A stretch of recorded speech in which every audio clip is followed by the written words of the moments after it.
So almost everything I've learned, I've self-taught past 6 I figured out I like directing a lot. Yeah.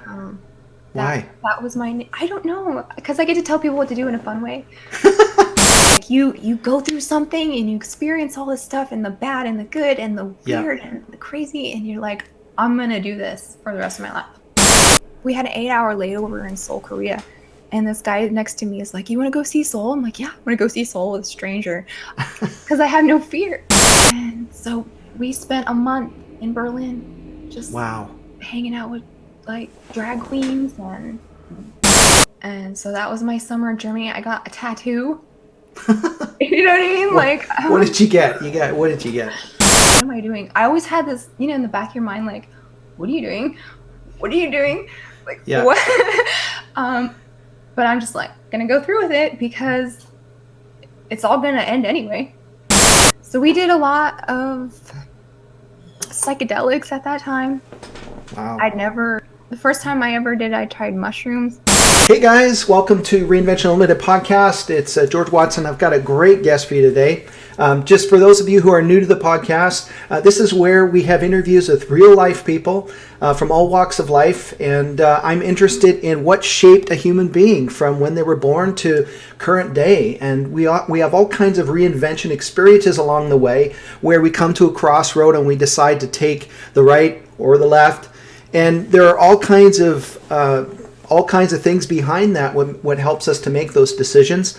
And that's what we're exploring today, why human beings make these decisions and how their life turned out. It's fascinating. So my guest today is Jamie Hanshaw. So Jamie is an author, speaker, researcher. She grew up in the 80s and 90s and was exposed very early to the growing world of truth seekers, alternative historians, Clinton scandals, FEMA activities, and witchcraft in Saturday morning cartoons. She's from Santa Maria, California, where she was raised in the Christian faith for 25 years. She taught Sunday school at her local church, so she's knowledgeable of the Bible and the life of Jesus. Her innate curiosity and her hunger for knowledge has led her to investigate subjects like Islam, Satanism, Mormonism, exorcism, and many other isms. She's also proficient with subjects such as the occult, activities of secret societies, the Freemasons, magic, sorcery, Kabbalistic rituals, and Hollywood trauma-based mind control. Wow, pretty amazing. So Jamie has authored 3-volume set of books investigating these issues. The series was created as a magazine called Weird Stuff and is available on Amazon.com. And you can get a signed copy from the website jaysanalysis.com in the shop section. The volumes are called Weird Stuff, Operation Culture Creation, Volumes 1 and 2, and Weird Stuff, Hollywood Mind Control. Jamie and her husband, Jay Dyer, currently reside in Greenville, South Carolina, and you can currently hear her co-hosting with Jay once in a while on jaysanalysis.com on his podcast. And we'll be talking to Jamie right after the intro.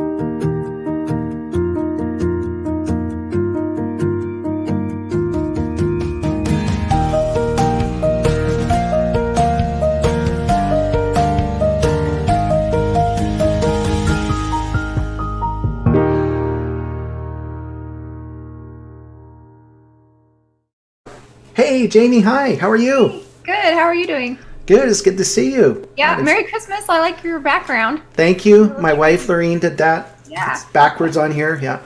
It's awesome. I like the Santa hat. It's cool. Oh, yeah, that's cute.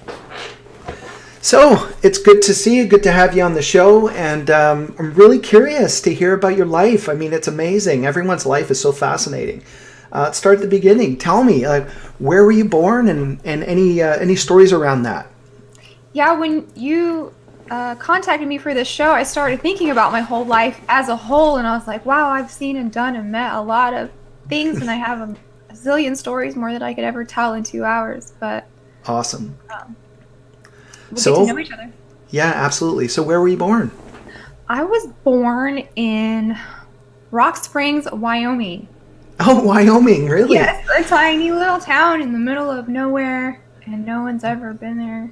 Did you grow up there? Did you move shortly to California, or? Yeah, we moved to California when I was about 5 years old. Okay. My Dad was a traveling musician, Wow. and Did that cause you to be interested in music? Because I know in oh, college, jumping ahead definitely, yeah, that played a yeah. big part in it. So he What'd your would mom do? be, she was, for the most part, a stay-at-home mom and sort of an activist. Wow. She was always in things like pro-life rallies and involved in what schools would be teaching and speaking out against like different bad curriculums. And I always just remembered her being very active, like not a social justice warrior, but like a Christian one, Yeah, Christian justice absolutely. warrior. Yeah. So anything what was the best part of growing up for you? That's part of growing up. Well, I grew up in California in the 90s, so there's no better place than that of, paradise. And we moved to Santa Maria, California, which is a really pretty Central Coast town. That's between Los Angeles and San Diego. No, that was later on Later when on. I was a teenager. So I grew Oh, up in my um, childhood years in like a Baptist Christian school until sixth wow. grade. And it was a nice school. It was a really, fun, wholesome childhood. My school was a big church, and they had a K through 12. They had a big sports gymnasium. They had lots of activities. They had Awanas. They had fun things for kids to do. But what I remember when you asked me that, I was absent a lot from actual school. Why is that? I think I had the most absences of any child in the school. They once told me I fake sick a lot. Like, I don't feel good. I need to go get my temperature taken. I want to call my mom and bring me home because number one, school was a lot for, I don't know if I have a personality disorder or a sensitivity issue or something, but I was a Yeah. very sensitive kid and very, like, not super advanced academically, but I didn't find it challenging. So So you I found went, school boring? Is that why you didn't want to go or? number one, I can't get up early. I'm one of those people, like, even as a child, my parents would, like, wake me up for school and I would refuse to get up, so they would dress me while I'm asleep. Yeah. And my first memory is being I had a shoved out kid the like door that. fully clothed, like from dream to walking up onto a school bus. I'm like, what is happening to me right now?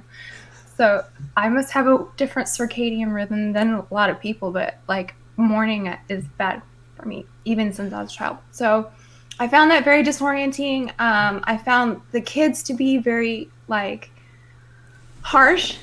Yeah. Um, What's an example of what happened one time oh, when you were just regular regular mean kid girl stuff? stuff. Yeah, Yeah. just normal stuff. I didn't want to put up with it. I'd rather Yeah. play by myself. I'd rather read by myself. I'd rather, you know, be in a bubble than to fight with people or Yeah. like compete with them, like as you do when you're a child Yeah. in grade It's school. so So true. I I took the caused it other a lot. Yeah. I took the other route. I made them all laugh Hmm. instead of going Mm-hmm. became extroverted. But yeah, so I would call sick to school and I would just like ride my bike to the library and You had your own school. yeah, I read what I want. Anyway, That's awesome. so when my parents figured out what was going on, also it was a really nice private schools, and so we were kind of like working Yeah. people. My mom had to do a lot of extracurricular work for the school to afford my tuitions and things like that. Wow. Like we had the best, our school had the best ribs of any town I've ever, like we had a food truck.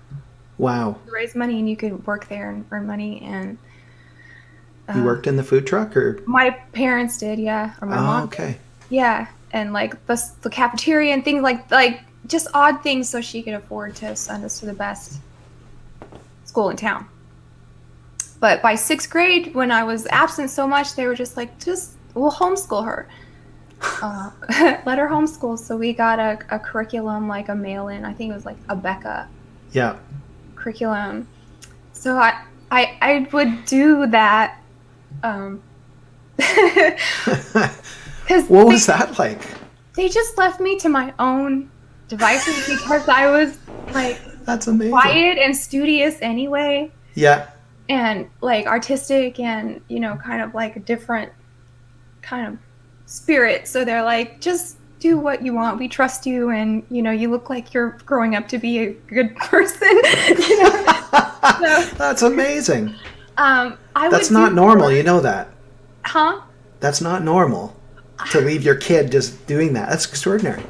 It was fun. It was like a very like Montessori type, you Yeah. know, like let her develop her own interests and talents, and the academic stuff was not hard. Like 2 plus 2, algebra, Yeah. English. It wasn't like a challenge. What was challenging for you doing that? Um, what was challenging for me academically? It was more the social aspect of Okay. school. And why was that, do you think? Do you ever Just think because I about was that? real sensitive. Yeah. And When you say you were really sensitive, like you were hurt easily well, or like, you know, oh, well, here's another thing. I was pretty chunky kid. Oh, really? Okay. Yeah. So that added an extra layer of People make fun of you? Kids make fun of you? awkwardness to the interactions. Yeah. I know back in the 80s we were pretty brutal. That's when I grew up as well. Yeah. Yeah. So shy, not shy, but just I'm a very quiet. Like a lot of people are like, she can talk, you know. Yeah. When I enter new social situations, I'm just observant. I'm very quiet. Yeah, introvert. Yeah. Yeah. But I don't mind chatting. Like I can make a friend like that. But Yeah. No, I get it. That doesn't group mean that setting, I'm like, introvert. I'm just Yeah. surveying everything that's happening around me. Well, I like Simon Sinek. He talks a lot about introvert, extrovert, and the best example I heard of it is he says an introvert wakes up in the morning with 5 coins, and throughout the day they give those coins away, and they're at the end of the day they're done. An extrovert wakes up with no coins, and they go out and every interaction they get a coin, and Okay. that's kind of how it's about energy. Yeah. So people, you know, like I get energy from people. My wife Lorene, she has 5 coins and gives them away. Sometimes they're gone at noon. But that's the difference. I like that. It's a good analogy. So almost everything I've learned, I've self-taught past 6th grade. Well, okay, then That's amazing. I did go to they had a homeschool collective Yeah. when we moved from Santa Maria to San Dimas. They had a bunch of, like, a couple churches put their homeschool kids together in a 1-room schoolhouse. Wow. And that was my 9th grade year. So full-blown awkwardness, full-blown, like, I would like to get to know boys, but they're really dumb and mean, kind of, you know? Yeah. Like, I'm curious about this, but y'all are, like, trifling, so I, like, stay away from that. That only lasted 1 year. Huh. Okay. Just because, like I said, like, I don't know, my mind was elsewhere than other teenagers, I guess. Yeah. So it sounds like it created a real thirst in you. This way of raising you created a real thirst for knowledge. Yeah, I taught myself piano and guitar and read avidly. Like, once, I think I learned to read before I could almost talk, because what they did was buy me these See and Say booklets from Disney where you put the record on and you have the book. Yeah, I've had those. And you can read along as the record speaks to you. So I could read before kindergarten. Amazing. And so I read my whole life. And I wanted to go to college when I was a teenager. We moved to Hemet, California. Okay. And when you were a teenager, how old was that? I was 15. Okay. So moved to Hemet, and my friends at church were starting to go to community college there in San Jacinto. Okay. And I was like, I want to go to college. You know, they were homeschooled too. Yeah. Luckily, when I moved, we found a small church, and the kids there were homeschooled, so we clicked right in. Wow. And we were just now beginning to graduate. How many? I forgot to ask you. How many children in your family, and where were you in the lineup? There are four. Oh wow, it's a I have lot. three brothers. Yeah. That's amazing. Poor you. So Where were very you? Where were you in the lineup of that? You were the oldest or no, youngest? I have two older brothers and one younger. So right, Okay, kind of in the middle middle. of all the boys is me. Um, Poor Jay. yeah. He's got to deal with your brothers. They're painful for sure. Yeah. I wouldn't doubt it. I've got some stories about them. Um, So you wanted to go to college? yeah, I wanted to go with them, and Yeah. I was too young. Well, I was 16, and Okay. just turned 16. Just got my learner's permit, and I'm like, I'm ready to be a grown-up. And I'm 15 and a half. I'm 16. Yep. To go to college. So we figured out how you can test out to see if you can get a diploma without having gone to school for Wow. 6 years or however long it was. Yeah. All of middle school and high school, I didn't go. I was homeschooled. Yeah. Um, and they have a testing where you can like go to San Diego and take an equivalency test. It's not a GED. It's like what kids have to take to pass out of high school. I understand. Yeah. You can just make an appointment, take it with them. Yeah. So that's what I did, and I didn't know what to study. I didn't know. I'm like, I've been reading R.L. Stein books for the last 2 years. I love R.L. Stein. Yeah, I don't know if I know enough like algebra and English and these like things. So I went and took the test, and it was I just did it and passed. Yeah. I think for some of the word math problem questions, I just kind of like rationally figured out by logic. Yeah. Yeah. I didn't necessarily have the formula, but I could figure out if you're going that fast and if you're passing this thing and like how long is it going to take. And plus it's multiple choice, so it's Yeah. I passed it. Wow. And I was Do you know how well you did, or was it? No, I think it's just a pass fail. Okay. When you earn a diploma or not. So you could go to college then. Yeah. So I signed myself up for community college, which was a blast. I'd recommend community college over university unless you're a specialist over any. Yeah. Because it was so much more of a family place. Oh, if I wow. put it that way, because Yeah. at community college it's adults and high schoolers together, because Yeah. there's lots of people going back to school, there's lots of people just taking things for fun, it's not like a race to get through this university setting. So hold on. You said you were 16. You said you were 16 when you want to go to college. So were you 16 going Yeah. to college? Yeah. Wow. That's Yeah, so so they're cool. like, as long as you graduated and you've got money, then come take our classes. And so I took lots of Amazing. community college classes.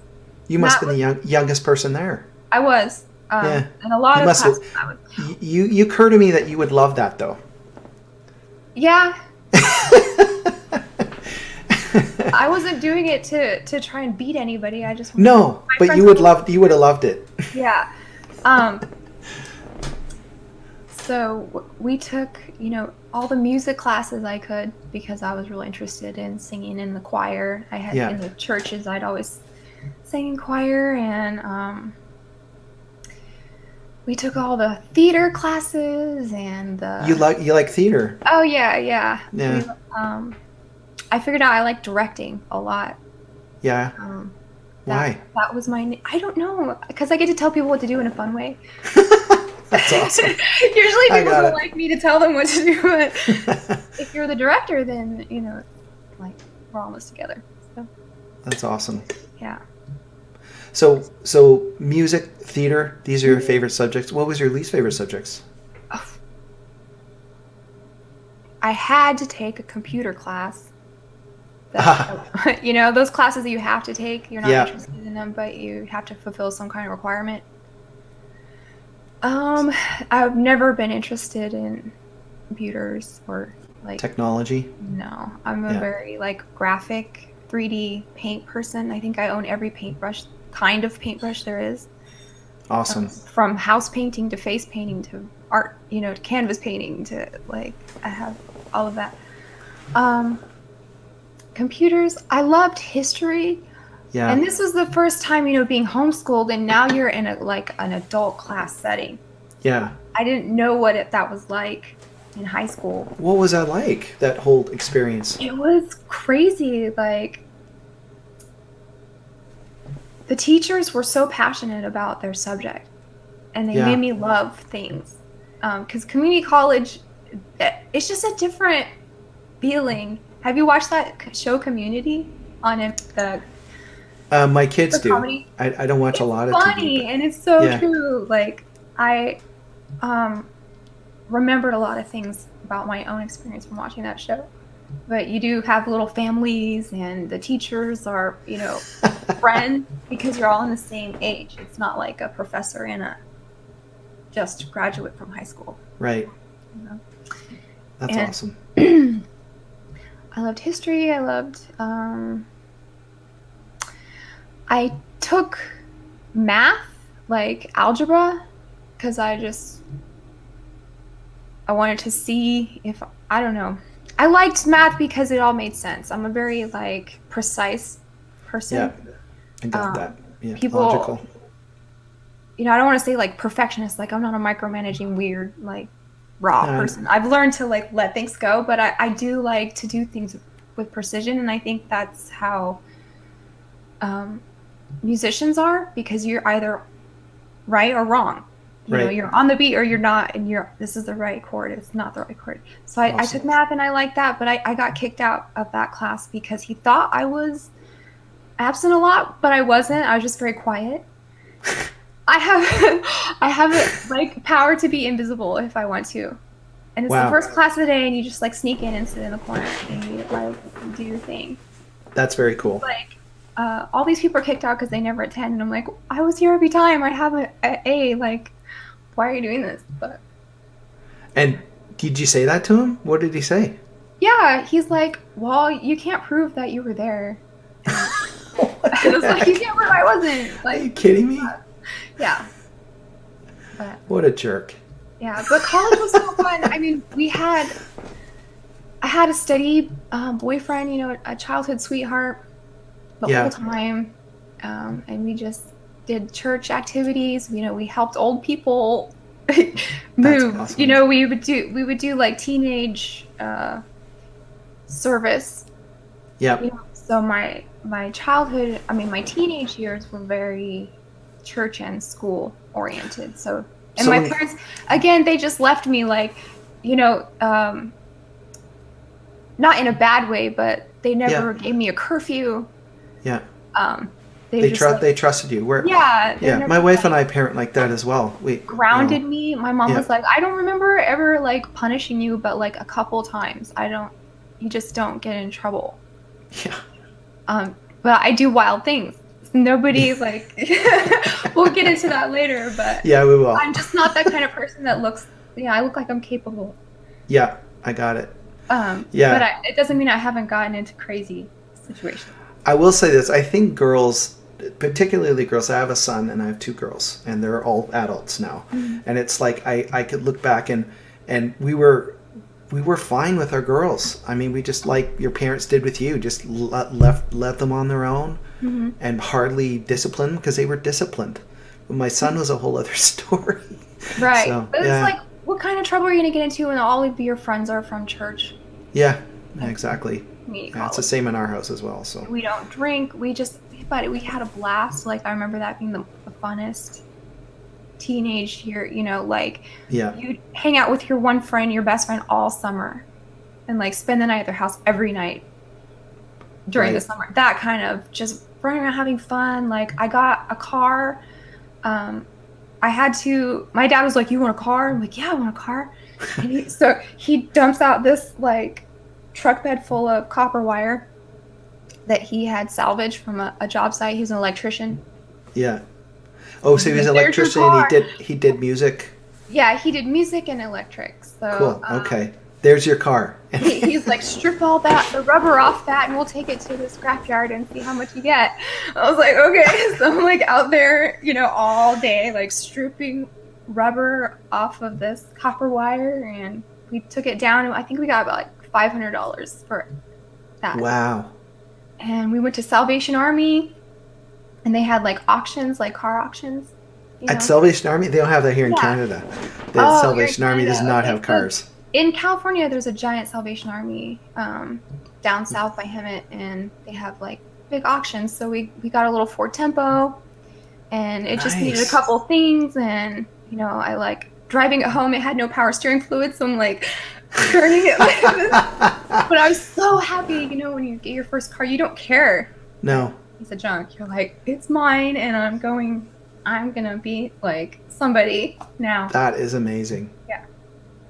That's cool. Wow, what a neat story. And then I like what your dad did, right? Like he made you like work for it.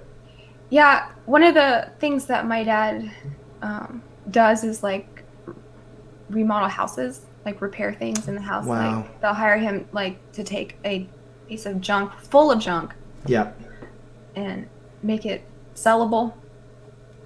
So we would do that every so often throughout my whole life, and I'm still doing that right now. Yeah.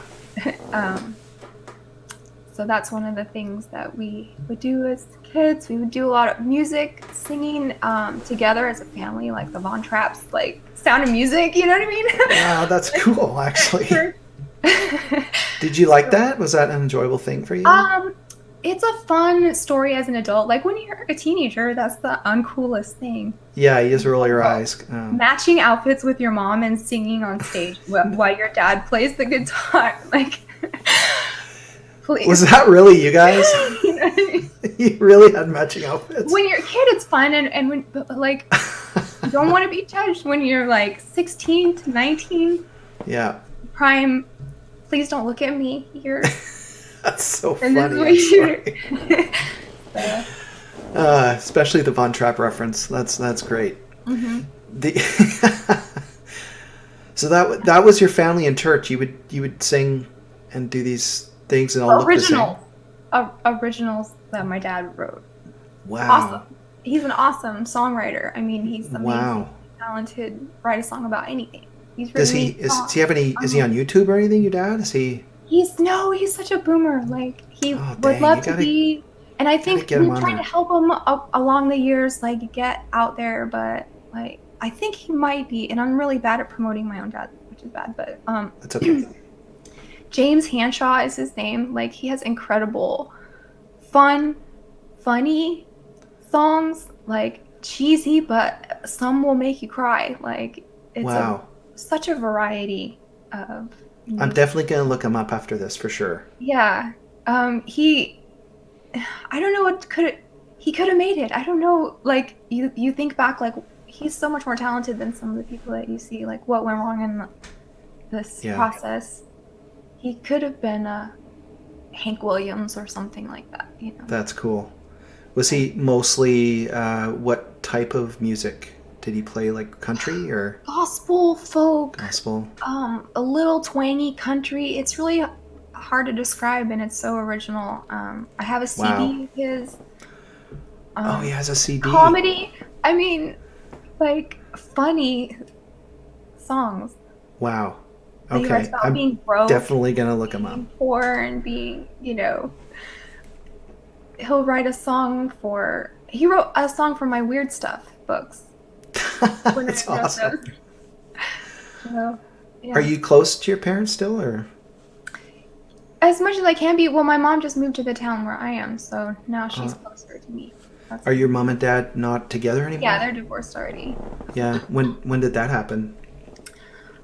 Gosh, I was already in my 20s. Oh, okay. It wasn't like a household shock. I was already... Well, we lived in a house where there was an apartment above the garage that was a separate unit. Yeah. So, and we moved there when I was about 17. So I had my own car, my own apartment, which was on my parents' property. Yeah. A job. I went. You had a job? What did you do? What did you do? To buy books and things, right? Like community college isn't free. I mean, you get a little bit stipend, but I was like, what's the, oh, because it's so hot in Hemet. Hemet is Okay. like the hottest place. And I was like, I need a job inside because all of the stuff that I know how to do is like outside construction and like banging on things. And like all the people that my dad knows like are men. Yeah. And so I need like a lady job. Like, what is the lady job? Um, That's a, so what is a lady job? Please I tell went, me. yes, I marched into J.C. Penney's in the mall because Mm-hmm. I heard they're a nice company and they like are good to teenagers. Someone told me Okay. that. And so I marched in and I was like, of course I don't know where all this confidence came from. Like when I was younger, I thought I knew everything. I guess Yeah. teenagers are like that, Yeah. you know? And, of course I got the job right away and, started what my job was to go around and relieve everyone of their post when they wanted to take a break or take a lunch or something. Yeah. So I worked in every different department Wow. of JCPenney's just by letting other people take their break. So that was really fun. It was a lady job, right? Air conditioning in Hemet Absolutely. is Yeah. like, if you can get a job where you don't have to be outside during the day in the summer in Hemet, California, like, yeah, man. Yeah. So, Yeah. There's nothing worse than being all sweaty in the middle of the day. and I don't know, I'm used to it now, and like I hate being cold, and I love hot. But when I took Jay there a couple years ago, and he like almost died. He had Yeah. a stroke from the heat. It was so bad. Like, I'm Wow. not exaggerating. So yeah, I was. Did you have anyone that had a big impact on you growing up? Mentors or anyone that you met? Yeah, I guess mentor, not really. What we had was a very close knit. I was dating the boy who I later married, and his sister was my best friend, and they Oh had wow. 10 brothers and sisters. Whoa. So I was with their family like all the time, Amazing. or That's a lot. almost more than my own, because I only had one brother living at home at that time. Yeah. So from 15 to about 19, we were just all wrapped up in that. Going to school, working. He had like a t-shirt printing. He worked at a t-shirt printing company, and we'd stay up all night and work in that thing to get Wow. stuff done, Amazing. I would catch the shirts off the hot dryer coming off the conveyor belt, and we would just like work that. Did you say you were married to him? Like how? We got married later on when I was Oh. 22. So I was going to Okay. college. I met this girl who was so exotic. And so I guess this is a person that I met that you could say like Influenced you. caused a divergent point in my little plan of just like having a happy little family, because I thought I would just, be a little Christian wife and have a happy little family, and we're just gonna, that's it, raise kids and like have Christmas parties, and that's it. So that was your almost certain predictable future for yourself. Yeah, and I This is what I'm liked gonna it. do. Like, I wasn't like, oh man, this is gonna be awful. I was excited to just be normal Yeah. and just like, To be 'cause normal. my family's super weird anyways. Like, my dad's a musician and travels, and Yeah. my mom's this like warrior she's awesome. I mean, I call her Tiger Mom, but like, I just wanted to have things precise and clean and neat and calm the way Right. I like them, and I thought Yeah. that's how I would be. And then So you met this I met lady. this She was girl. exotic. Yeah. This Yes. girl. What was her name? First Her name name? is Anik. Anik. Okay. So you meet Anik. Yes. And Cool. she's beautiful, and she's fun, and she's like, I just came from Bali, and I used to live in Thailand, and we work in Japan, and we make so much money just talking to Japanese men at the bar. And like, she had this life that was like, what? You do That's what possible? now? Like, I sell shoes at JCPenney's, and all you do is drink cocktails, and men hand you like hundreds of dollars, Amazing. Yeah. And because she grew up in it's one of these cults. It was like Children of God or the Oh, family. yes. The Family, I think Yeah. it's called. I heard And, about that. I didn't know any of that when she would tell me her exotic tales and her fun life, and it just seemed like the most funnest. Like, we go to beaches in like Australia, Yeah. and she's like, we're going to Bali all summer. Do you want to go? And I was like, yeah, heck yeah, I want to go. Of course. And so I worked all my JCPenney. I sold my car. You sold your car. I sold my car. I got all scrapped together all the money I could, and I got this ticket to Bali and $500 in cash. Wow. I was like 19, not even 20 yet, 18 or 19. Amazing. Maybe just turned 19. And she's like, okay, we'll meet you there. And I was like, yeah, all right, I'll meet you there. I'm totally doing this. And all my friends and family are like, whoa, like, you're this little girl going to Indonesia. You've never been anywhere. Like, we've been to Tijuana maybe, or like, this is very adventurous. And I get to Bali, and there's like, how do I put this? I never seen a rave before. Okay. Yeah. This is early 2000, maybe like 1999, before Y2K. Okay. Before the Twin Towers. Yeah. And there's So it's a different time. Like, we can measure our lives now before and after. Exactly. Yeah, we can. Yeah.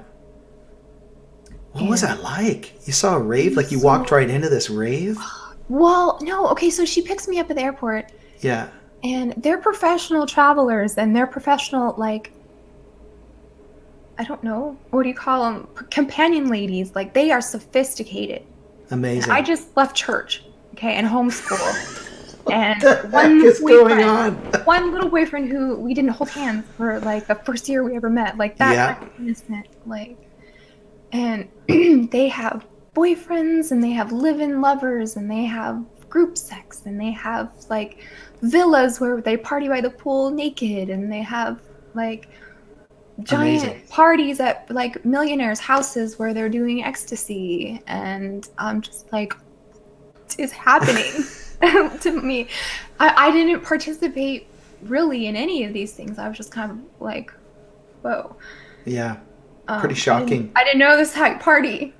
I didn't do any of the drugs. I just kind of tagged along. Yeah. And observed. And you were invisible. You have the power. You were just exactly. One of the girls did not like me because I was such a stick in the mud. And we had to actually separate me from the rest of the girl, Anik and her other sophisticated friends, because they just didn't want me around. And because I didn't understand, like, I didn't talk a lot. Again, a new situation, new group, new people. It's not that I'm no fun. It's just like, this is a lot to take in. Do you think you were probably in shock as well? Culture shock, maybe. I mean, it was exhilarating. Yeah. Like, I felt like, now I'm a world traveler, man. Like, I went somewhere completely, they don't speak English. To some of these islands that we went to. Yeah. Far out, like not just tourist Bali, but like we took boats to islands you never heard of. Amazing. And did things. It was amazing. Like, every day was awesome. But then, like, they were hard partiers and sexual people. Yeah. And I was just not used to that. So, like, declining a lot of things and not going to a lot of, like, falling asleep at parties because I'm exhausted. We've been boating all day, and now they want to dance all night. I can't. Is there a bed in this mansion? Like, can I just lay down? Yeah. Wow. So how long were you there for? I was there for a month. Wow, that's a long time. Yeah, because I thought, if I'm spending all this money, I want to get my money's worth of seeing. Yeah. Culture. Did you get to see any? I've never flown by myself before, and I navigated like Indonesian airports, like, and Korean airports. And it was so fun. Like, I was not scared of anything. Yeah. It wasn't like I was intimidated or fearful or anything like that, because I just thought I could do it. Yeah. You know, if someone else can do it, I could do it. So the last 2 weeks I was there completely by myself. That was the end of that story. Because they went and did their thing, and I said, I'll just get my own hotel room. You know, I had my parents send me some extra money, and I'll just be by myself. So there I was, 19 years old, by myself, have 2 weeks to do whatever I want. But you don't know anybody, and this is a foreign country, and you're low on money, right? I kind of think that's cool. I'm all for that. It was something I was like, if you would have asked me, do I think I can do that? I would have said no. Yeah. But when you're in it, you're like, I gotta do this. I have to learn how to hail a taxi cab in a language. I have to learn how to like find food from my hotel when everything is so foreign. But I did it, and it was fun, and it was good. And then on the way home, I got an extra treat. Just so people listening, I mean, this was in a time when you didn't have access to the web. I mean, it was just very, very fun. It was so fun because we had internet cafes back then. Remember? Yeah, I remember those. Yeah. Walk in and you pay a little coin and you get to sit on the internet. I thought this was awesome. Like, but there was no Google Translator. Awesome. What? There was no Google Translator. Like, you really had to learn on your own. I would email my friends at home and my boyfriend every day to just check in, make sure I'm okay. Yeah. And this was when computers were fun and they didn't take over the whole world yet. Yeah. So you felt like on top of the world. You know, you can talk to anyone right here in this cafe, and like beautiful beaches and exotic things are out there. And I thought the world was amazing. I thought the people were so lusciously different and all of the weird things, and I was just like, I love all of this and travel. So this is the first time that I got that travel in me. Like, you go through something and you experience all this stuff, and the bad and the good and the weird and the crazy, and you're like, I'm gonna do this for the rest of my life. Creates a possibility. And that wasn't there before, and there you are. And all the people welcome you, and like, you've done something. Like, you did what? Well, tell me your tales. And so you get this era of like, yeah, I've done that. That's really cool. So travel,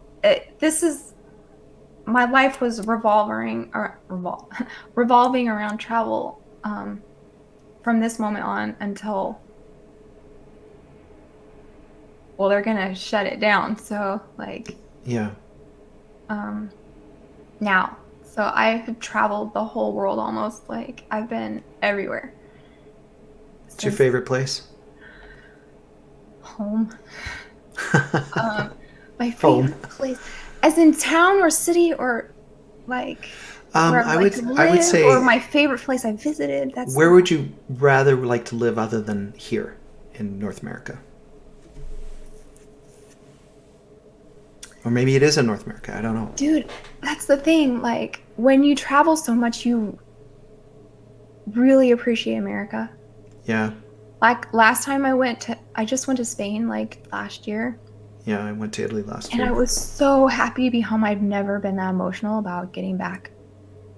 That's awesome. I high-fived the guy. Like, he, the passport person that's standing there, like, outside the window, who's just helping people. Like, I was so happy to see this like smiling black guy, and like I high-fived him. Like, I love America. Like, but we'll get to that. So I went to Bali, and then like I get home and I'm like, okay, where am I going now? Right away? Yeah, right away. Like, I love it. Okay. That's the coolest thing. Yeah. This was amazing because on the way home we had an 8-hour layover in Seoul, Korea.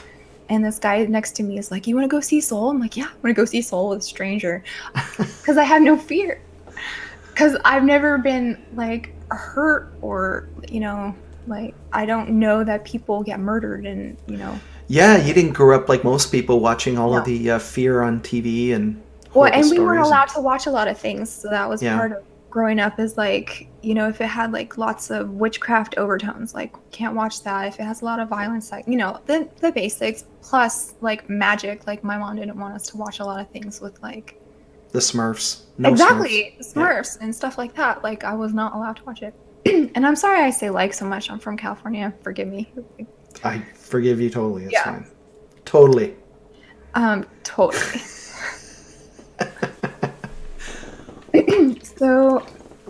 So you go to Seoul. My brother, at this time, one of my brothers lives in Berlin, Germany.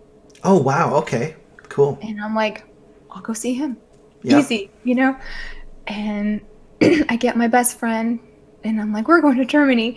And she's like, yeah, we are. So we would go to church, and we were like two peas in a pod. Like our sense of humor was the same. Our sardonic like outlook on this church life was the same. You know, Yeah. like we saw through a lot of the hypocrisy and dumb stuff like right away. Yeah. So we had a really good time being irreverent about a lot of things together. So she was kind of like my partner in crime. Yeah. At church, sassy. Yeah. Yeah. And because what was her name? Just the first her name's name's fine. Carrie Ann. Okay. Yeah. So you and Carrie Ann, best friends, Best and friends. she goes to excuse me, Berlin or no, Germany. She goes to Germany with me. Yeah. And my brother lives there, and he is a character. He lives with a transvestite and a gay guy and lots of other random people and men and friends. And so here I am in another, it's almost like leveling up, you know? I'm like, okay, I thought Bali people were weird. This Like, is so good.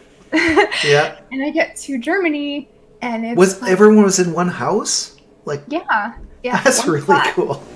Yeah, it was cool to a teenager. You're like, you look like what? Like all your guy friends, and you guys like go to tranny shows and wear makeup and wigs and you know, smoke weed or hash. I guess that's what they had in Berlin. Yeah. And we went to the Love Parade. This gigantic. I guess I've seen that on TV. I've never been there. I think it's just a love in every form parade, but people dress up. They have crazy costumes. They like parade down the Berlin streets in like fire trucks and giant buses made up to look like floats. You know, it's like European Mardi Gras or something. That's amazing. And it's not an American thing, but probably anybody in Europe will know what the Love Parade is. So here I am, 20 years old now. Next year, next summer, I'm at a Love Parade going, what is going on in the world? Like, this is crazy. And it's like as if Burning Man walked down the street or something. Yeah. You know what I mean? Yeah, I get it. And so we spent a month in Berlin just hanging out with like drag queens and party guys and like artists, you know, lots of weird art going on. How did you afford this? Were you you just saved up your money? I would just, like work all year at whatever job I could find, and then I would go for a month somewhere. It up, and then we're gone for the summer. That is cool. And so that was my summer in Germany. I got a tattoo. You know what I mean? What did you get? What did you get? My mom has a butterfly tattoo. Yeah. And I was like, I want to get one like my mom, to be like her. And so, well, it wasn't my idea. It was my brother was like, let's all go get tattoos today. I was like, yeah, cool. Let's all do it. Mm-hmm. And so everyone flaked out but me. And like they're already starting on me, and everyone's like deciding on what they're gonna get or whatever. And then like I'm halfway done, and then they're like, no, we don't want it. I was like, you guys, come on. But it turned out okay. It's fine. Yeah. What is it? A butterfly? You said? It's a butterfly. Yeah. It's just okay. Cool. Nothing gaudy or gross. It's just a butterfly on your back. You know. Yeah. Yeah. That's neat. So you were in Germany for a year, for a month, not a year, a month. That's amazing. And so is this through your life every year you go somewhere? Yeah, I would. And then, so when that kind of slowed down, let's see what happened. So the guy that I married, when did you get married? At 22. So this is after the Germany. He went to college, and we kind of like broke up a little bit. Okay. And then, so I was just like traveling a lot at this time, and then we got back together after like a year, and I got a job at a foster family agency at a nice, lovely company with great people. Like, I have no complaints. I still think so fondly of them, like everyone there. It was a private foster family agency. I worked there for about 3 or 4 years. That's quite a while. I did intake on like potential foster parents, and I would go inspect their houses to see if they were up to code. That's a cool job. And again, like, I know this sounds like professional stuff, but I'm only 20 years old. Yeah, I'm realizing that. It's extraordinary. I'm getting this, like, a lot of responsibility job above a lot of older people. And I'm 20, and so now I'm like have to learn how to navigate like a corporate kind of workspace, not like a retail. Retail is just one thing, but this was something else. This was a real job. You know, like something you can make a career out of. And lots of people study to do these kind of things, social workers and stuff like that. Yeah. So I would inspect people's houses, and then I had this boss who was like crazy. I'm not gonna say her name. Okay. But she taught me a lot about like adults or older people aren't always like on top of things. Like, she was the first like crazy person that I met. Like, legit, you don't make sense. You're gaslighting me. You're I didn't know what that was back then. Yeah. Funny enough, she's the first raw food vegan person I ever met. Wow. Yeah. Okay.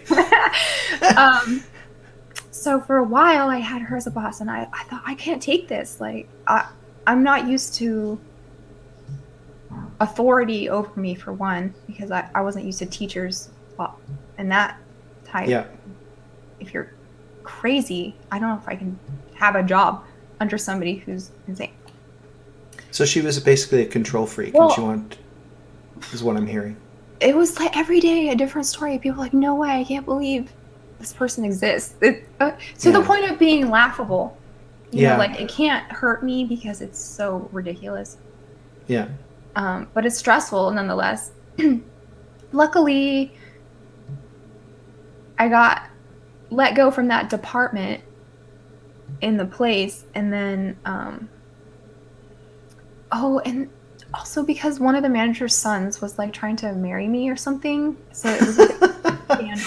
I'm just now remembering, like 20 years ago, you know, like, why did I get fired from that job? I didn't get fired. They wanted to let me go, and then the head boss CEO was like, no way, we'll just put her somewhere else because you guys are crazy. Yeah. You know what I mean? Like, you're not gonna fire her. We'll take her to this other department and let you guys be by yourself. So then I got a promotion instead of a fire. You know what I mean? So now I'm in the big fancy building. Oh. Yeah, as the receptionist, and loving, you know, like, haha, I didn't get fired from you. Now I'm like in the main building. And the kids loved me so much. Like, as a receptionist, they would hang out at my desk all the time. Yeah. And they're teenagers. They were like 16 to 21. So my age, you know, almost. The older ones would have been my age.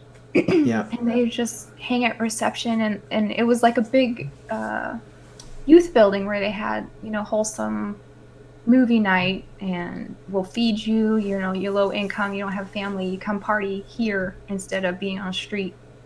That's cool. It was a fun place to work, because it was all about how can we get these kids engaged in wholesome things and art and creativity and success and jobs. Oh my gosh, that's kind of made for you, isn't it? It was so fun. Yeah, because what we did was help the kids, place them in jobs. Yeah. So we would find job sites, say, will you work with our kids? And, they're just learning, so go easy on them. We'll be there to help them if you have a problem. Yeah. And then we show them the interview process, how to dress, how to, just take them under your wing and show them how to live life, because a lot of them are from, bad background. Wow.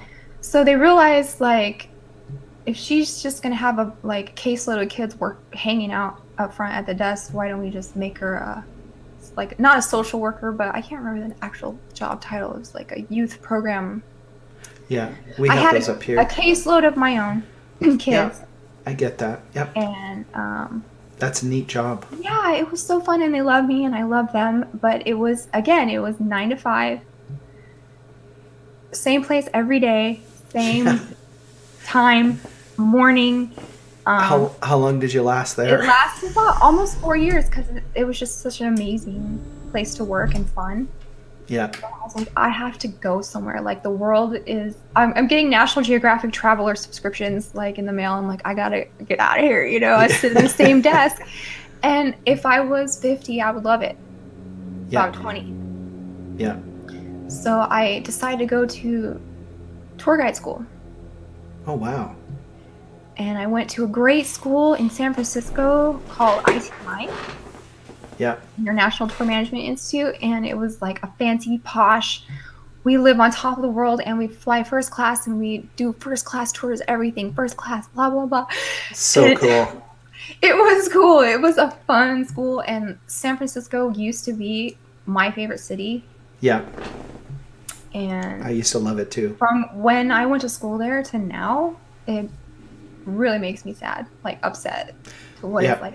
I'm with you. Yeah, for sure. I love the sparkling sidewalks in San Francisco. Oh my gosh. Something about that's just the coolest thing ever. Yeah. I loved it. It was a beautiful city, and we had a great time going to that. Oh, okay. So in the meantime, when I worked at the foster family agency, that's when I got married. Okay. So you're married at this time? Yeah. And I mean, just great couple, no issues, childhood sweethearts. Yeah. How long did it last, that marriage? The whole relationship, 11 years. That's pretty significant. Needing to breaking up, 11 years. Yeah. And then, so he came with me to the tour guide school, and that was real fun. And I get home, and I'm trying to be like this professional tour guide wife, and realize how competitive it was. Yeah. I didn't know. I had been super successful at everything I tried up to this point. I thought, of course I'll get the first class Disney package tour guide, staying at the Eiffel Tower or whatever. And I didn't know that you had to work your way in the biz after you graduate, make connections, and it's really it's demanding. you have to know somebody almost. Yeah. So I almost got a job with Disney, which I'm glad I didn't. They would have hired me, but I didn't know enough French. So they're like, take one more year of French at community college and we'll hire you. So anyway, I was getting these cheap tours, to Vegas and to Laughlin, Nevada, and to San Diego and Disneyland and all the places I've always been to a zillion times, and I hate them. I can't stand the Grand Canyon anymore just because I took tours there. Yeah. And I never had a good time. And so all of these tours were so demanding, and they were so 24/7, you're in charge of 44 people, bags and meals and tours, and the scheduling is insane, and the amount of I'm an organized person, but this was crazy. So that totally doesn't fit with what you love. At all.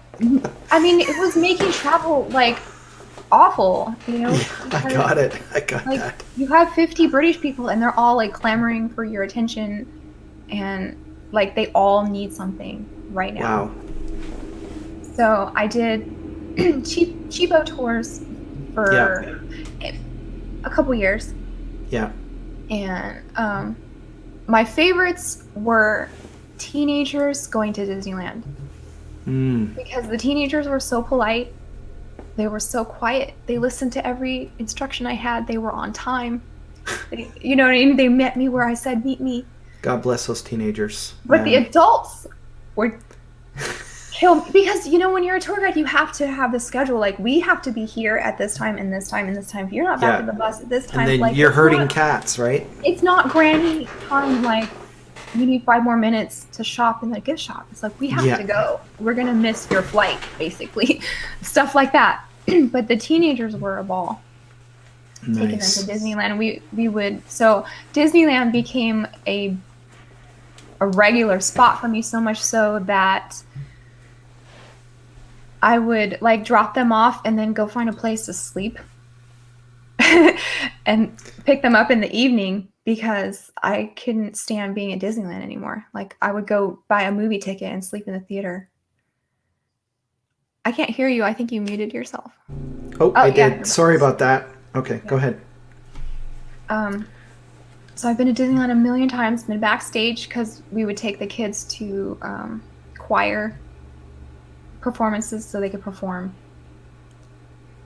Disneyland has this program where they bus in kids from all America and they sing choir. Yeah. Wow, that's cool.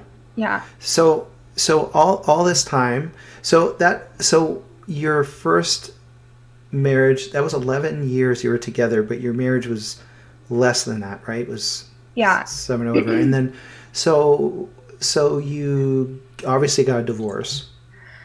So around that time I started reading. I mean, I've always been a voracious reader, but I got my hands on conspiracy books. Oh, what was your first intro to that? Weird. I mean, well, because your mom was kind of into that growing up as well, from what I understand. Like, she had VHS tapes of conspiracy stuff, like Clinton's. Yeah, I think I watched some of those as well. Camps, like in the 90s. Yeah. People would dub them and like pass them around like secret contraband. Like, this they'll still tell you about the Clintons, you know. Exactly. And you give it to your neighbor or your person at church, and so it was very underground. The old VHS underground. Yeah, for sure. So I'd seen all those. So I kind of knew, like, things are not always what they seem. Yeah. You know, there's nefarious things going on at the very top. I believe in spiritual warfare. I believe in Christ. I believe in the devil. I believe that this all has playing into this somehow. Right. New World Order, one world government, Antichrist. Didn't your mom cast out demons as well? I mean, I remember reading that somewhere. She would. I mean, people would come to her with problems, like serious, their voices coming out of me. Yeah, so she do deliverance ministry. I don't want to do, and I don't like it, you know. So she had this other lady, this like black lady from the church, a great prayer, you know, big lady, just everything you would imagine in a loving Protestant like church lady. Yep. So it was her and her friend, and those are the two ladies to call if you had problems that the pastor couldn't. Interesting. Yeah. The pastor would be ineffective, and then so was my mom and Noreen was her friend. Wow. And they would help. Like, I've never seen it. I never attended one. Yeah. I've heard things in another room. Yeah, I have. We had one in our youth group growing up. It was it was not fun. It wasn't a good time. And it wasn't like, it was like, I don't want to be a part of this because this sounds so gross and horrific and nasty. Like, you guys, I'll let you have it. I'm not even curious about why they're growling. Yeah. Because I don't want to be around this. So, yeah. So you started getting into reading. Okay. So I got a magazine with a lot of different things that necklaces and books and sweaters and just a weird stuff magazine. Yeah. And I'm flipping through it and I see this book and it's called The Biggest Secret. I'm like, what is this? So I order it from the back of this little catalog, that came to my work. And I got a David Icke book, and again, my mind was like, what is this? Yeah. Right? Yeah. Reptilian, shape-shifting, interdimensional. Yes, the David Icke, yeah. And he's just reporting on it. He's just what? He always says, I'm just reporting. This is what people are telling me. But Like he a would lot of this legitimately stuff, report on I'm it. reading it. I'm like, this makes a lot of sense, man. You cannot argue with this stuff. I don't know. I'm not saying that they actually turn into lizard people from outer space, but there's something to this, right? Taking over someone's body, an interdimensional demonic entity that is probably serpentine. And that's just a tiny part of what he talks about. Like he goes into deep detail about lots of things. Yeah, people seem to magnify that as like that's one of the main things, and it's definitely not a main thing that he talks about. Yeah. So I read that whole big secret, and I was like, boom. The light turned on for you. Different person. Now you look at the world. Now you look at Freemason symbols. Now you look at corporate logos. Yeah. You know. Yeah. It's like goggles come off when you read stuff like that. Especially that book that is so cohesive. It's scary for some people. You know, I have, for people to even start investigating that, they just dismiss it outright. And it's like there's the world we all live in, the acceptable narrative, and then there's what's really happening, reality, I call it. You know, and it's so there's such a chasm there. It's very, very difficult for people to even listen to that kind of stuff. Yeah. So I read that, and newly married, just read David Icke, trying to be a tour guide away from home a lot.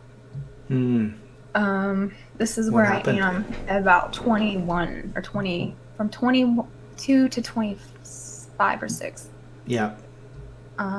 Trying to start a business, I'm like, I could have my own tour guide business. Like, that's a Hanshaw thing. We're always like, we think we can do it ourselves better than.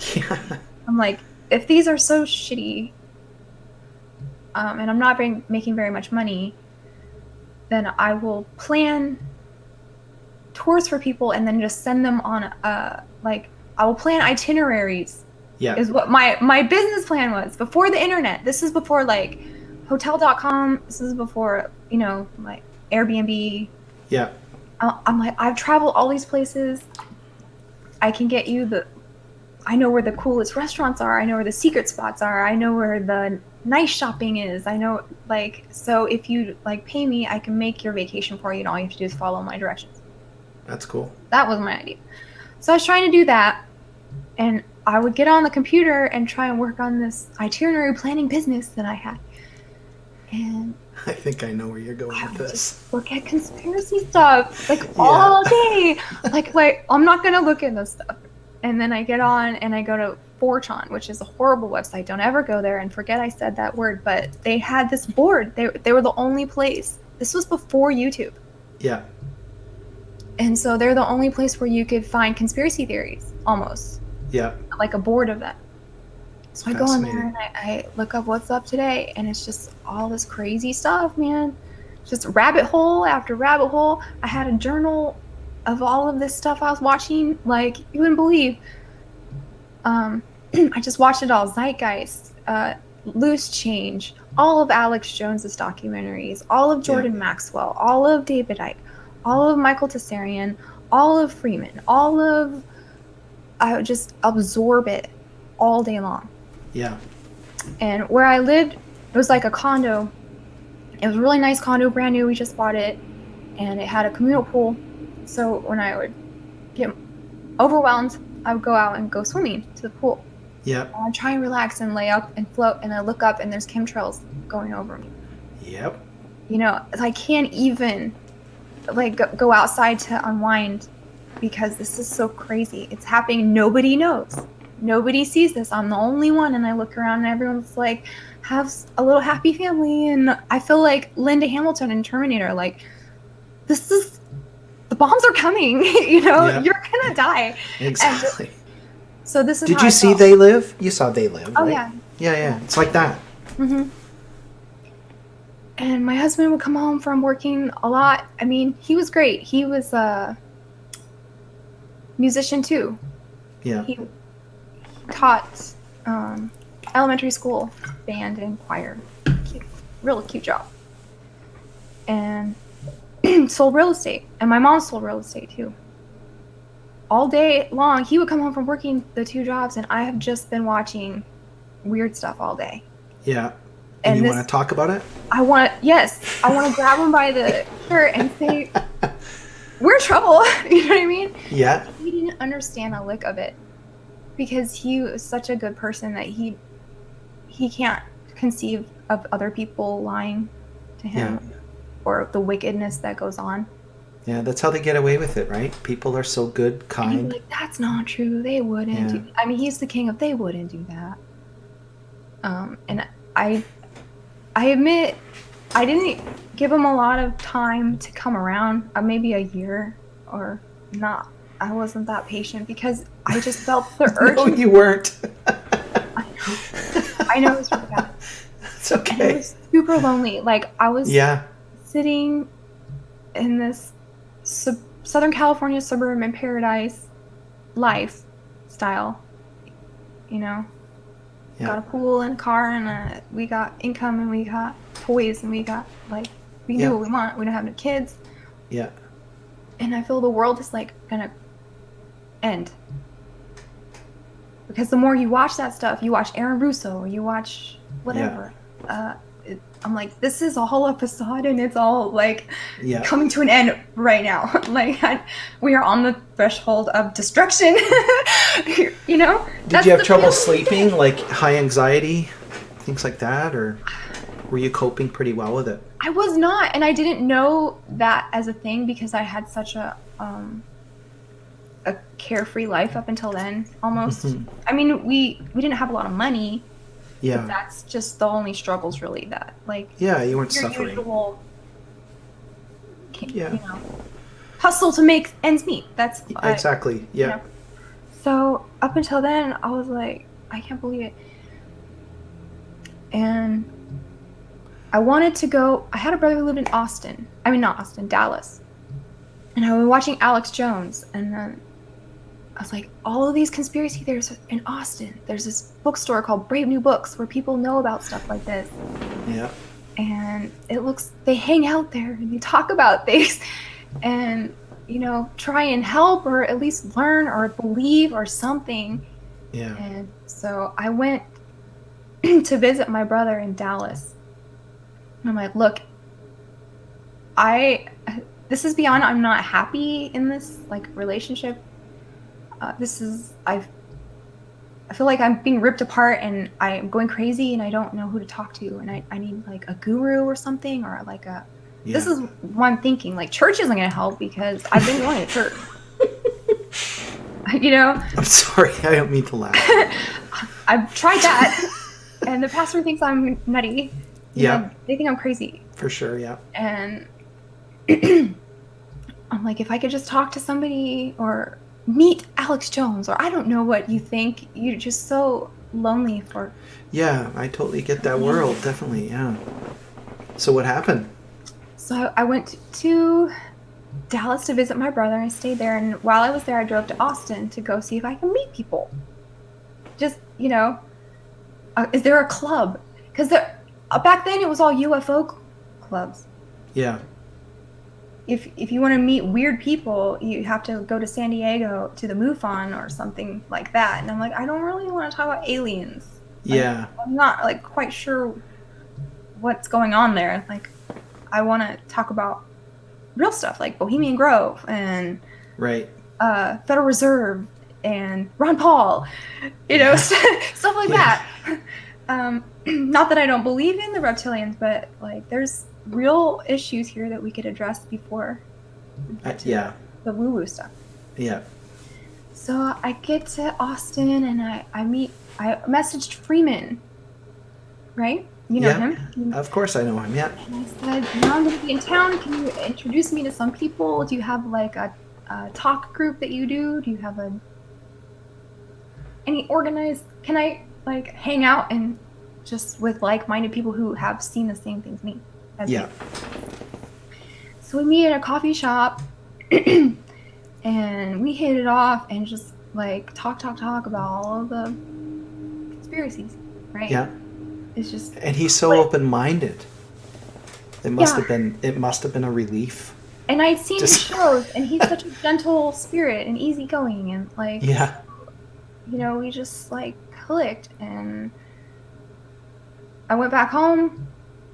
And 2 weeks later, I was like, I'm leaving to move to Dallas and probably Austin because none of y'all I can talk to. I have a mission now. Like yeah, now I have a partner. yeah. So this is, I get it. This is a Now I really have a important. So This is a whatever really is going yeah. on here in SoCal, like, is not important as getting the word out and saving the world from this tyranny or whatever I thought I was gonna do. Right. You know. So I thought I'm sacrificing my cushy life in like paradise, and I'm gonna go join the fight. How did hubby take I'm gonna it? get the word out, and we're gonna save the world. Like, we're gonna do this. You know. That must have been crushing for him. Oh, my husband. Yeah. Yeah. It was really bad, and sometimes you don't know how bad things are gonna feel until it's too late, Yeah. or it's like 10 years or 20 years down the road, and you're like, damn, I don't know what I was thinking. I could have handled that differently. I know what I'm thinking, but But at the time, I mean, Yeah. it is what it is, right? 2020 is always. it is You what know, it is. He's a great family perfect. now, and he was married again within a year of me moving. So that's a it's nice not like ending. he, Yeah. you know, I crushed him right. So he was a very great person, and Yeah. I'm not surprised that he got snatched up. You know what I mean? Yeah. But because everything I had was perfect. Why wouldn't that be perfect Yeah. at that time, before I knew all of this stuff? Right? I was just a California girl. Got it. Music theater, you know, we did acting, we did plays, we did like choir, we ran around and, you know, hang out at coffee shops and smoke, you know, American spirits, and you know, we were just carefree and living our best life.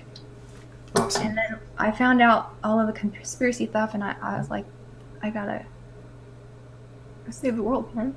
Absolutely. Right? Yeah, I get it. So you go off to Dallas or Kansas? No, this is when I moved to Austin. Austin. I Okay. moved Sorry. to Yeah. Austin. Yep. And he lived with a psychotic person Great. and 2 other That's guys. just great. So he's got like 3 roommates, and one of them is clinically raging, throwing man. kitchen parts at people kind of personality. Yep. I mean, when he walks in the door, everyone goes like, you know, Wow. is Jacob here? I don't know. So we lived like that, and he had a pit bull, and I had a tiny poodle, and they would growl at each other. So you lived with them. You lived together, living together in the same house with all these other people. Wow. Yes, and so this is my first experience with like communal living, because before I'd had my little apartment. Carrie Ann was my roommate, you know, for like a year at an apartment. I just lived with my husband, and now I live with just men and a boyfriend, and I'm like, what am I doing? I always had this, you know, in the back of your mind, like, what are you doing? What are you doing? Like, what? But I'm just like gonna go through with it because it's all gonna end anyway. Yeah. This is how I thought. You know, Wow. There's gonna be a giant earthquake. There's gonna be a tidal wave. California's not gonna be there. They're gonna put us all into FEMA camps. They're gonna, you know, force vaccinate us. They're gonna do all this. So I might as well jump into the fray. That makes sense. From that point of view, it makes sense. Yeah. Yeah. I'm not saying it was right or wrong. Just It was wrong, but your brain is so dumb when you're in your 20s. You know. Yeah. You make so many dumb decisions.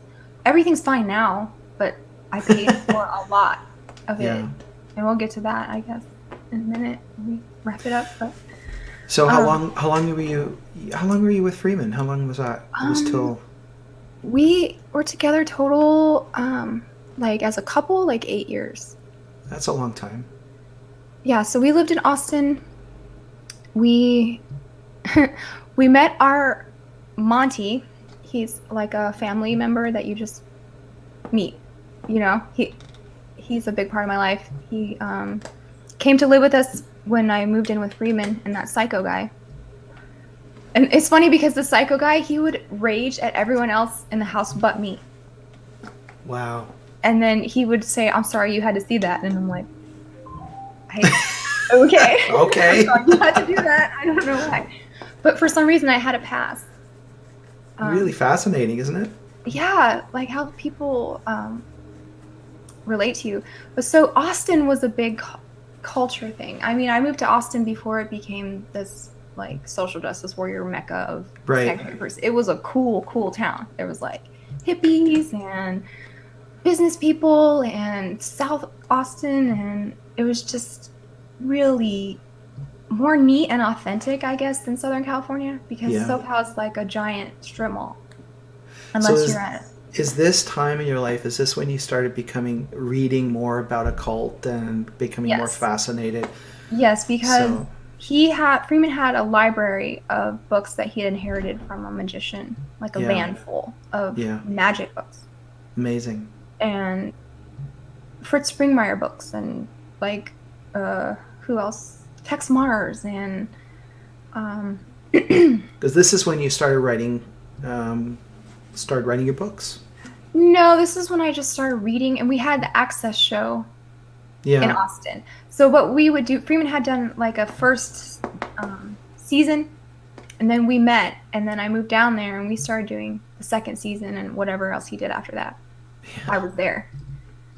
So we would go to the Austin Access channel, right where Alex Jones was, the slot before us. And he would leave, and we would go in and do our show. And ours was more like, he would talk about Bohemian Grove and Federal Reserve, and then we would talk about occult stuff, weird trauma-based mind control and Disney spells and corporate logos and Freemasons. So we did that, and we got a little click, a little fame. You know, we could like get recognized in Austin, like, "Oh, you're on Austin Access." Like, yeah, that's cool. So we lived there, and then one day we were looking for a roommate, and the first guy that answers the ad, we open the door and we look at him for about 5 minutes, and we're like, "Yeah, you'll do." And we handed him the key to our house, and we're like, "We're going to get coffee. You can get set up," and we leave. And we were driving away, and we're like, "We do not know that person that we just gave the key to our house and said he can move in." And we're like, "Yeah, oh well." And it turned out he was the best friend, sidekick, co-conspirator in this whole thing. So me and Freeman and amazing, Mark, we were never separated after that for about 10 years. Wow. Monty came with us. We went to a rainbow gathering. Yes. Tell me about the first time you went to a rainbow gathering. It was, hyped up so much. Yeah. That I've never been. Okay. So some people think a rainbow gathering is going to like solve all their problems, and they're going to come back and like quit drugs or whatever they're supposed to do. Yeah. But it's not. It's really hard. Travel, and it's really hard camping.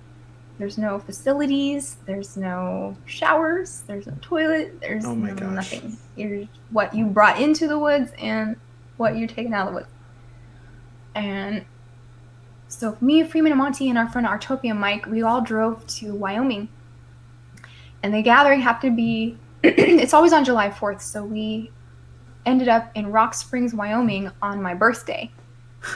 So where I was born, on my birthday, and the next stop is Rainbow Gathering. So I'm like, oh, that's cool, synchronicity. And we get there, and it's the middle of the night. We're out in the middle of nowhere until you come to a giant parking lot. Like, you think you're lost in the middle of nowhere, and then you just see a sea of cars, and you're like, oh, okay, we made it. Okay, good. That's cool. So we... like, are we talking thousands or hundreds? Yeah. Like, thousands of people. Thousands? Wow. Yeah. And there are all kinds of vehicles, hippie buses and regular school buses and Volkswagens, and just a plethora of what you would imagine amazing a traveling gypsy hippie fair to be. All of it and more. Stuff you've never seen, right? And I thought, like, I've seen the Love Parade, I've seen Paris, I've seen Rome, I've seen, like, but Not until you travel with the Wooks. Wow. Like you'll just be walking in a forest and you come to this little art installation that someone's made by hanging tiny pieces of glass on strings, like tens of thousands. And what is this? Something someone's made for no reason other than to beautify, like, for no one. It's just... So we did a lot of psychedelics at that time. Wow. The first time I ever did, I tried mushrooms. I thought I broke my brain. I was What happened? Like, asking if everyone was okay. I'm like, is mom okay? Is my dad okay? Is my grandma okay? I was like, everyone you know is okay. That was my first thought, like, loop. Yeah. When the mushrooms were coming on. Is everyone, including myself, are we all okay? Yeah. And then you start getting the visuals, and I remember just kind of like laying down and staring at my mom's doilies, because like we were at my mom's house. Yeah. And all of her things that she has, like glass grapes and, you know, things that grandmas have. And I'm putting my brain together piece by piece. Like, my name is Jamie. I'm a woman. Start with the basics and go up from there. That belongs to my mother. Yeah. And she's in the next room. Yeah. And everything's okay. And wow, that doily's really pretty. And so, like, every thought, I feel like I have to put it back into like some kind of file. How long was this after you? Was this at the end of your experience, or on mushrooms? Yeah. After the sweaty. So it's kind of wearing off, and you were kind of coming back to reality. This is the part where it gets real. Like, first you start laughing, like, haha, I'll never be the same again. I broke my brain. Yeah. You know, they're gonna put me in a loony bin because I have no sense. Then you just start laughing. Everything is hilarious, and then things get real. Like, am I really brain dead? That's just your first experience on mushrooms. Am I really brain dead? Yeah. Will I ever feel normal again? Yeah. So when we went to Rainbow, I had done mushrooms and we had done acid once. And so we did a lot at Rainbow, like you. Yeah. Nothing ever... I never lost it. Like, I never lost control of my faculties. I never... Apart from the very first time, I never not know who I am or where I am. Or it's just kind of it was a mental change. Got and it, you read... You read like Terrence McKenna and stuff like that. Yeah. Which I had been doing and listening to talks about DMT and psilocybin and how this is the cross and this is... So you also feel like you're participating in some kind of shamanic enlightenment. You know, we're not just trying to like have fun and get stupid. We're trying to see the mysteries of the universe here. Yeah, got it.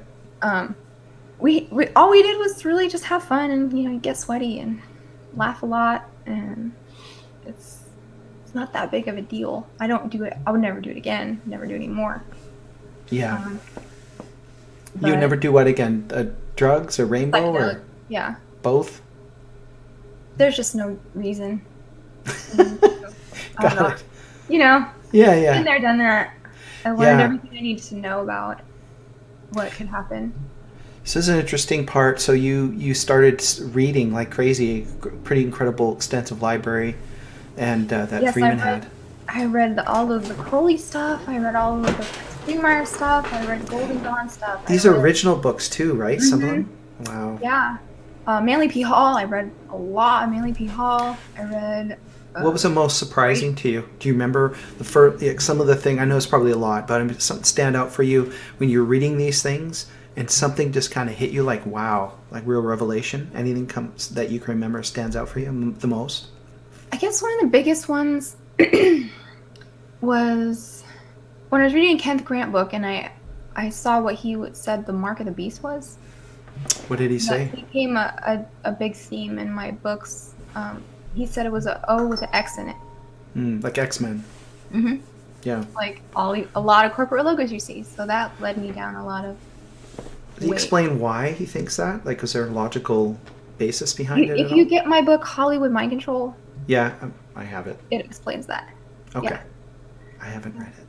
I wanted to get from Austin to Lawrence in my life. So we did the Axis thing in Lawrence. We did the rainbow thing in Lawrence. We did the hanging out with the hippies in Lawrence. We did the coffee shop every day. That was so fun. We would go to this coffee shop called Epoch. Epoch, okay. Epoch Coffee, and there was a lot of conspiracy theorists and weird people who hung around there. Yeah. And we would just talk and get coffee and work online. So this is about the time where you figured out you could make money on the internet. Yeah. So 2000 what? Really, we just lived by miracles until recently because people would just donate for the show. Yeah. And like, I can't believe you blew a man. Or we sold DVDs. So we had a lot of little hustles. We had T-shirts, we had DVDs, we had merchandise, and we had talks. We had presentations, like PowerPoint presentations that we were ready to give on the drop of a hat. Awesome. So we would go travel around and give these, and people would donate money. We went to England that way. That was a really cool esoteric trip.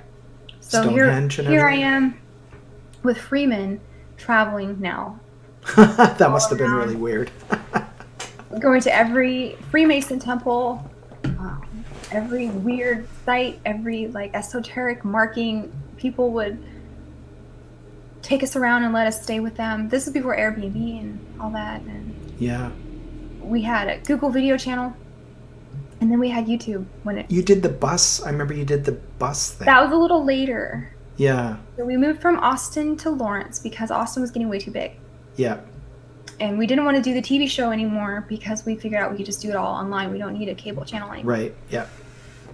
And I said, what's like Austin but smaller? And he said, that's Lawrence, Kansas. So I said, okay, let's go there. So sight unseen, me and Freeman and Monty, who... Oh, I didn't tell you about our escape from the psycho. So the first house Freeman and I went to... I mean, he was legitimately... Like, he beat his girl and stuff like that. So we were all scared of him. And we knew we had to get out of here. And we had our Monty, who was our good friend now, and Freeman and me and our poodle. And we went behind the roommate's back and we got another roommate to replace us.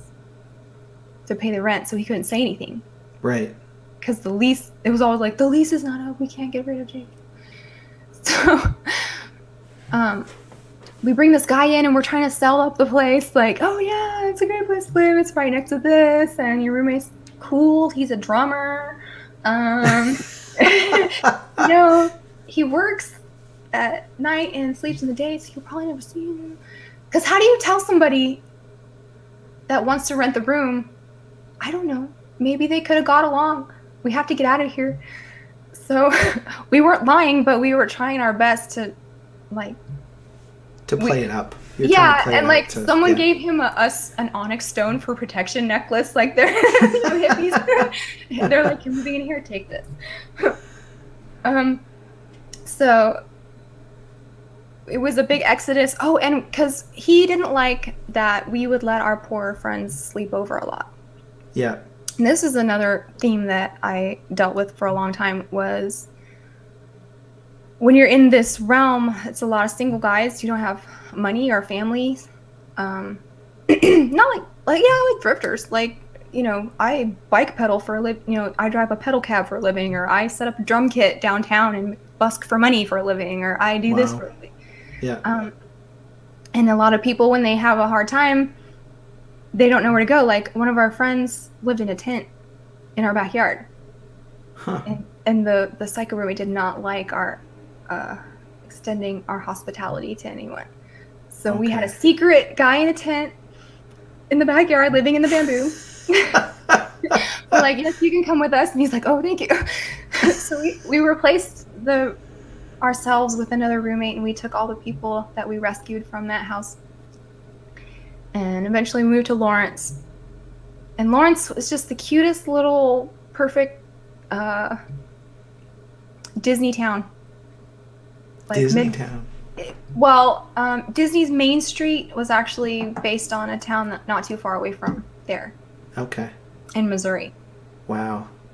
And so it's you just I like love Main Street Disney. It's just such an yeah. So if you incredible like that feeling you get there. aesthetic, then Lawrence, Kansas is your town. It's a college town. KU is there, so when they win a game, the whole town erupts, and you can hear the game from That's anywhere cool. in their town.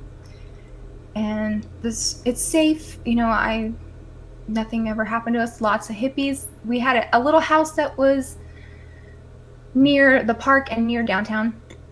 Yeah. So our house was a hub of activity at all times. Wow. Because of his notoriety and fame, and his people are just attracted to him. And we were hospitable, feeding people and letting them crash. It was nonstop people all the time. If I had I could have had a reality show for all of the true life drama that happened. You should have. Because, we had Egyptian people, crazy people, best friends, potheads, it was always a collection, and pilgrims who would come to visit us because they saw our show. And they're like, really? They would just show up? Well, they would write us or whatever, and yeah. Being the us we were like, sure, come and stay. Yeah. But it was a little hard on me because I like my home to be like I want it, and I was having to share my home with a lot of people who couldn't contribute. Yeah. They were fun and I loved them, but it just got to be too much. Yeah. And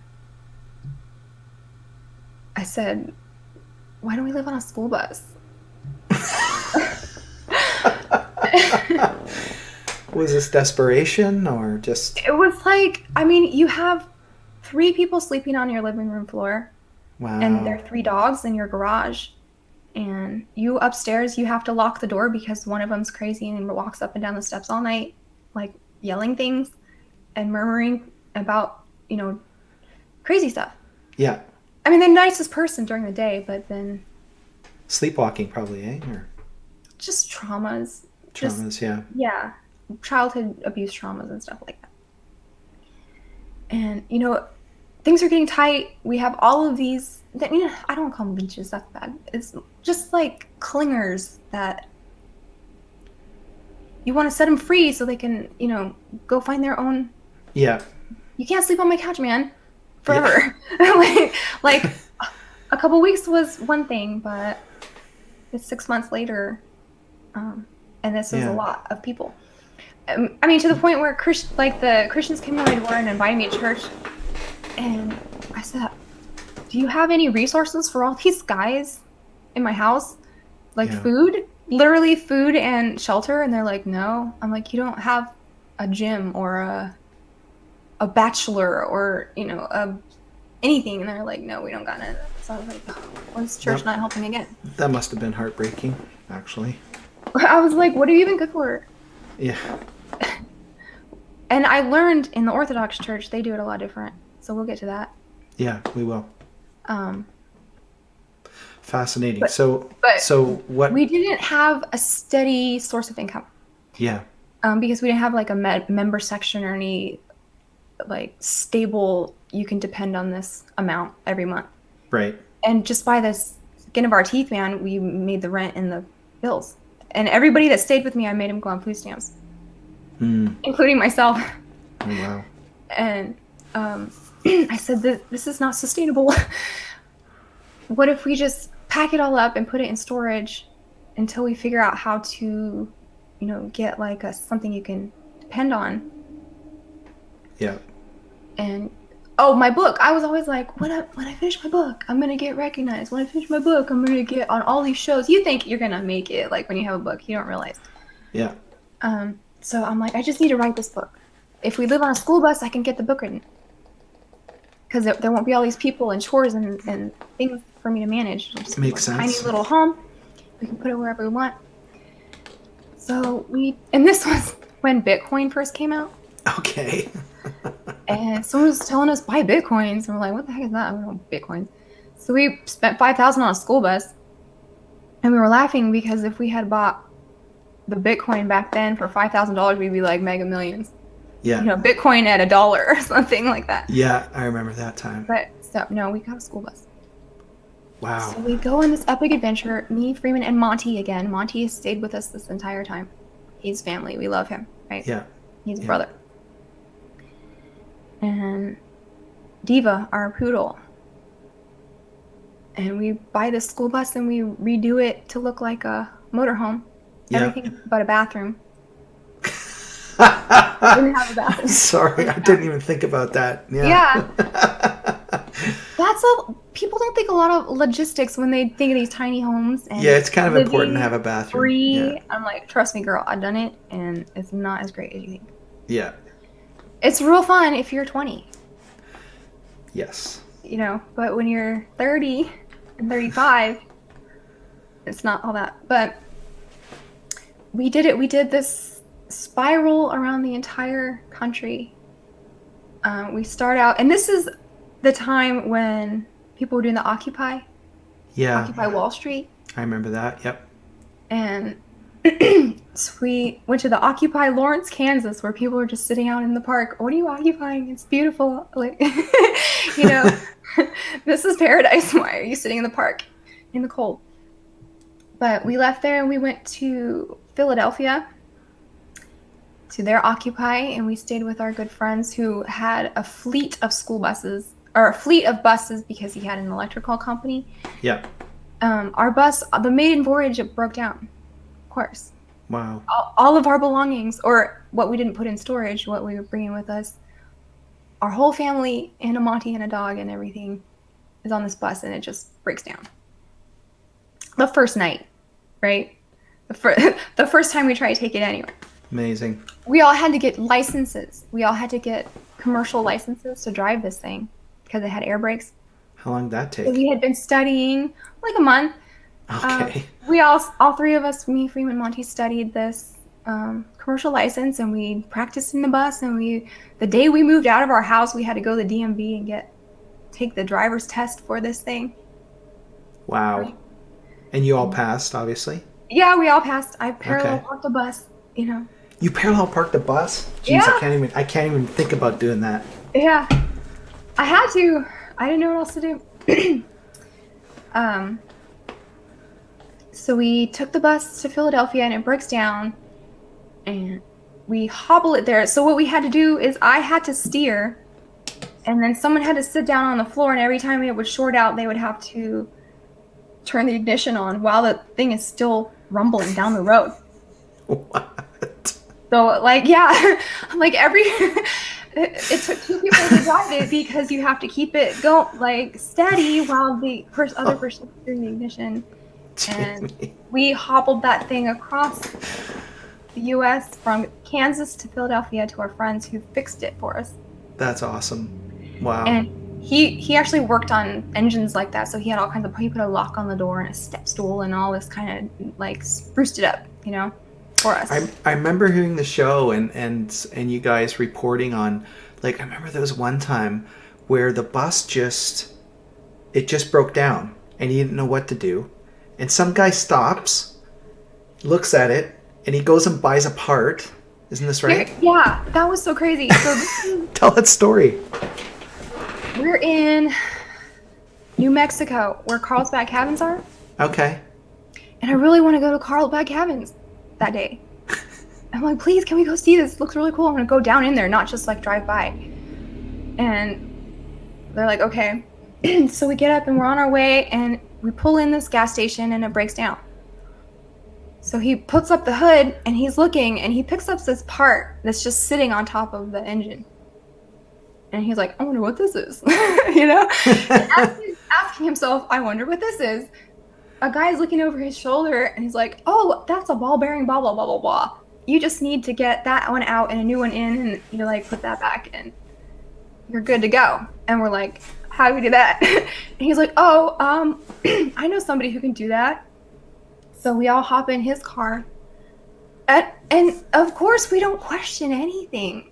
Yeah. We're never like, this guy's going to take us to the desert and murder us. No way. He's going to help us.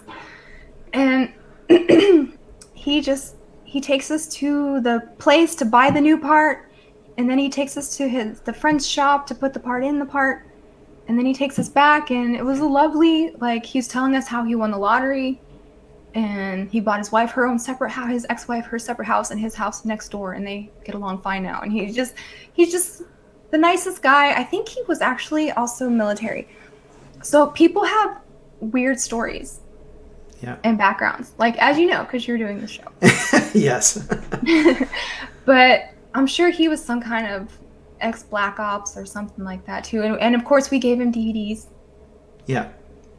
And he fixes our part. We're good to go in 2 hours, when we would have been still standing there with this thing in our hand. That is the coolest thing. But wasn't that a regular occurrence? I mean, during this trip? It was. When you live like that, I guess everything's a miracle because you're still here. Because you're like, I'm going to die here because I have no idea how to get out of the situation. Yeah. And something happens, and it's a miracle. But it's funny. It gives you a lot of insight into people's generosity and what they need and what they're lacking, because we stayed at our fans' houses more than we stayed on the bus. Right. And some of them for an extended period, like weeks at a time, because it was just so much fun. And they just loved having us. Like, we never were a burden because we always had the bus to hop on and go somewhere else. Right. So we got to see how long would someone let you stay if you just stayed. And it turns out a lot longer than you think. Amazing. Mm-hmm. And a lot more generous and a lot more accommodating and just like family. It's just like a big sleepover for, 2 weeks. Yeah. So we had the grandest time. Everybody was great. The hardest person we ever went to visit was in the redwoods of California, which I love. Sequoias and the redwoods. I love it. Yeah. Those trees aren't anywhere else in the world. They're gorgeous, yeah. And so we're driving through, it's a perfect day, and it's like fairyland. And we get this email, and I'm like, I never want to leave this spot.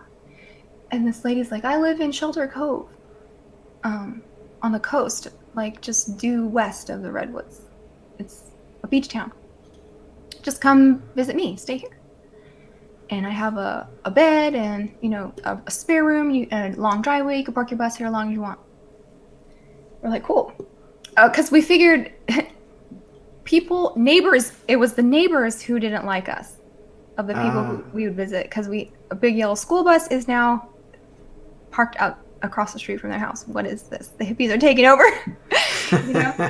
And people are piling out of the back, and tiny dogs. And it looks like a circus just arrived because we're all long hair and tie-dye and juggling sticks and like toys, and like it looks like the merry pranksters are here. Wow. And so we would get a ticket where we parked it. Like the neighbors would call, and then they would come and put a ticket on us. So the lady's like, I have my own long driveway and no one's gonna ticket you, blah blah blah. So like, cool.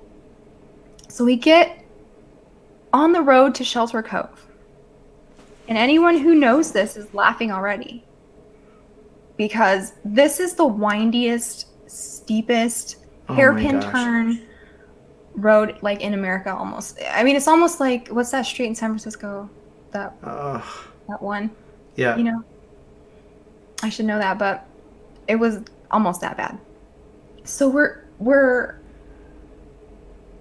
brakes on the floor to the metal of the bus, going careening down this hill, trying to keep it. I was like, this is crazy. And the smoke, the bricks are smoking. You could smell it. And we get to the bottom, and there's this sign and then a cliff of the highway. And if we were going any faster, if we lost control or anything like that, we would have gone off the cliff. Oh my gosh. So we finally get to this lady's house, and we pull the bus in, and like the smell, and it's like we're all harrowing experience, like our hair's on it. And she comes out and she takes a look at us, and she's like, oh, okay, glad you're here, surprised you guys made it. And we're like, yeah, we made it. Sorry, you didn't tell us the road was like that. And she's like, yeah, it's pretty bad. And forgive me, I mean, I still love this lady in my heart, but she was like, so how long are you staying? And we have just disembarked. And she's already, in her mind, you can see her calculating, like, I don't want these people to stay very long. Yeah. And she's like, so how long? And I'm like, a couple of days to get over that, man. Like, we just brought our bus all the way here and down. I don't even know if the bus will make it out, honestly. Yeah. Yeah. Like, you should have told us that. How old was the bus?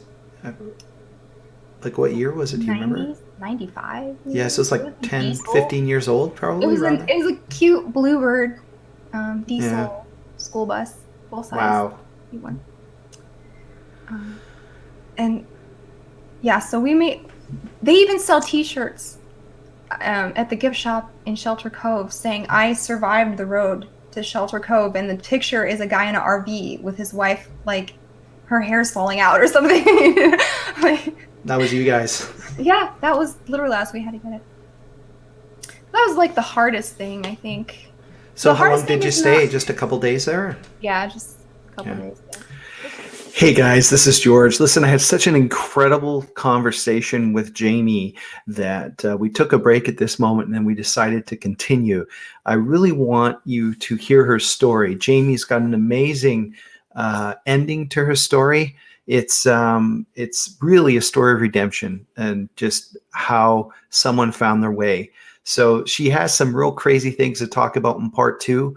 And you'll hear also in part 2, this amazing church that she's become a part of, the Orthodoxy Church. And it's fascinating to hear, and also to hear the healing that's happened in her life.